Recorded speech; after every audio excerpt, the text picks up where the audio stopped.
So in order to correctly display the error bar charts for a repeated measure in SPSS, we have to go through a number of steps.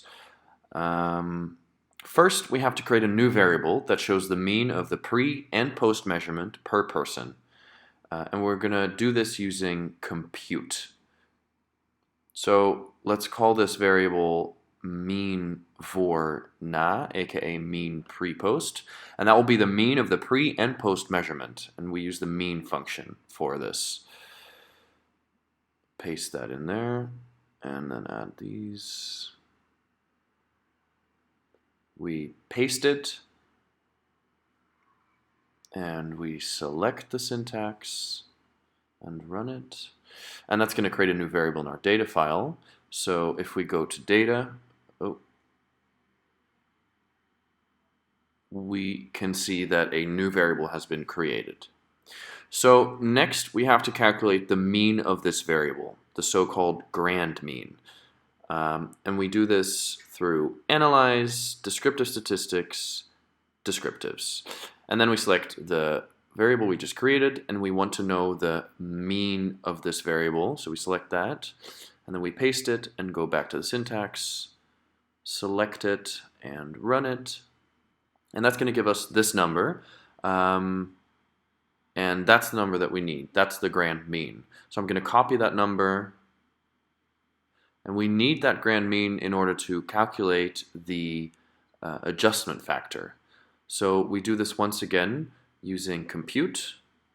I'm going to call this variable adjustment. And it will be the grand mean minus the mean that we have just calculated. That's going to give us the adjustment factor. So we're also going to paste this and select and run it. And we're going to see now that once again a new variable has been created, the adjustment factor. And this adjustment factor must be applied to the pre and post measurement.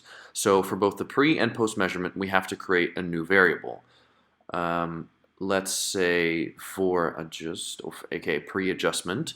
And in this variable, the pre-measurement and the adjustment factor are added together. We're going to paste that.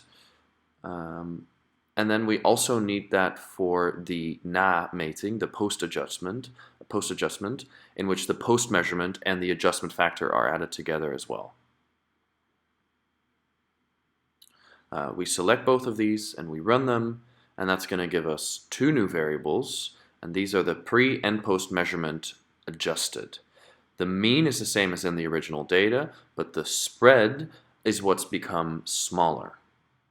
So to create a graph based on this, we go to a chart builder, and if we want to create a bar chart, for example, where the pre and post measurement are placed on the x-axis, which makes sense because it's a repeated measure, we have to indicate that the pre and post measurement are an index. And we're also going to apply the error bar charts to this with a 95% confidence interval. Click on apply, and that will give us a graph with the error bar charts displayed correctly.